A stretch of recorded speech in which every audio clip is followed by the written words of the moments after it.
Okay, here's the next one. Now, this really is a blood boiler. This is a horror story, which is delay in payments as a weapon. This person, another anonymous listener, wrote in and said, investors signed a safe, but would not transfer the money for months. What's even the point? Then we figured they have invested in a competitor, and this was their way to derail or slow us. Wow. Wow.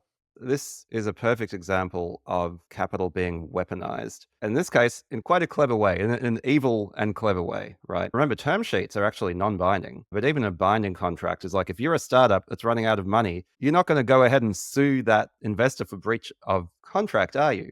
So, really, you have to trust that the investor is going to do the right thing.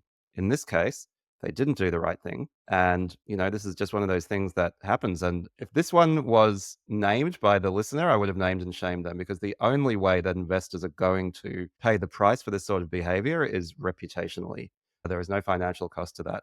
When I started reading this one, Chris, where I thought it was going to go is that the investor signed a term sheet and then nothing happened for a while. And then they were like, oh, as he started running out of money, they started adding additional terms or lowering the valuation and that sort of thing. I hear that kind of story quite often too, which again, it's like they're holding you hostage. You're a starving person in a desert and they've got a whole bunch of food for you, right? And the hungrier you get, the closer to death you get, the more leverage they have. And yeah, that is just awful.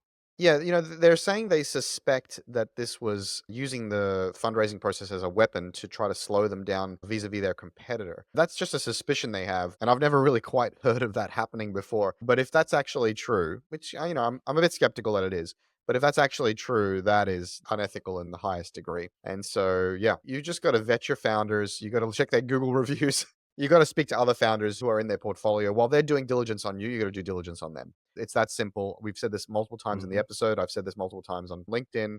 You are not pitching a VC, even though they call it that. They're pitching you and you're pitching them. It is like dating. You need to understand who they are, what their priorities are, what their biases are, and are they going to first do no harm? And you need to check into their reputation, how they are to work with, and check in with their current and former portfolio founders.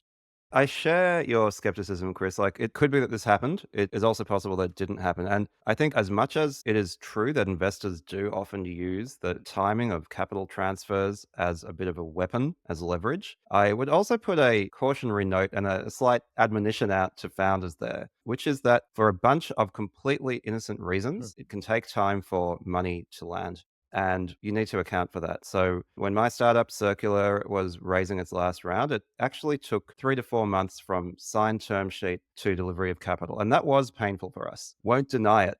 But it was just a whole bunch of like innocuous due diligence. And then, our lawyer had COVID and their lawyer had COVID and all of these things that just slowed things down. And so the point is, capital raising process doesn't end when you have a signed term sheet. The capital raising process ends when the money is in the bank. And there can be a significant lag. And often people, I think, especially first time founders, don't realize that there could be a significant lag. And it's not always investors trying to screw you. And you need to have a plan. And the main thing about having that plan is actually starting your raise early enough. Also understanding that term sheets are non-binding and, ethical investors will not pull a signed term sheet unless there's a good reason to, but sometimes there will be a good reason to. And sometimes the investors won't be ethical. So the real lesson here is do not count your chickens before they hatch. Do not count on having that money and spending that money. Don't add that money to your runway until it's in the bank. And that is on you as founders, right? This isn't kindergarten. Like, you have to look out for yourself. And that's simply a fact. Money's not in the bank. You can't spend it yet. And you need to be aware of that.